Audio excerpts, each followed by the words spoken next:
In this video, I will show you how to use Perplexity AI to conduct deep research and generate organized comparisons.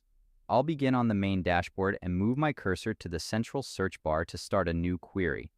I'm typing in a detailed request to compare the three most reliable electric SUVs for 2026, specifically asking for metrics like range and safety to be presented in a clear table format.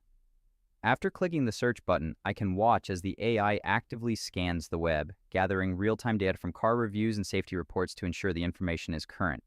The response identifies the Hyundai Ioniq 5, Kia EV9, and Ioniq 9 as the top choices for the year.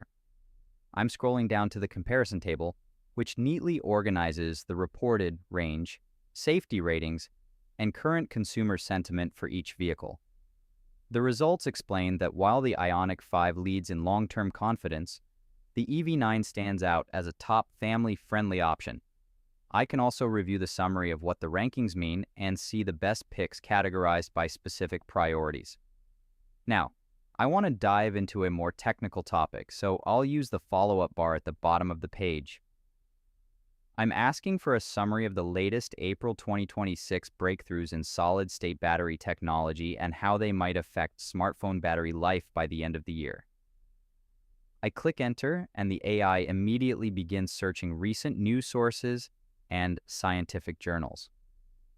The generated report explained that the battery field is moving from lab experiments to early industrial validation with significant progress in energy density. The results highlight that these developments will likely lead to thinner phones with better thermal safety and much longer cycle lives for mobile devices. I'll scroll through the final breakdown to see the specific impact on the smartphone market and the bottom line expectations for the coming months. If you found this walkthrough helpful, please consider liking the video and subscribing for more quick tips and tutorials.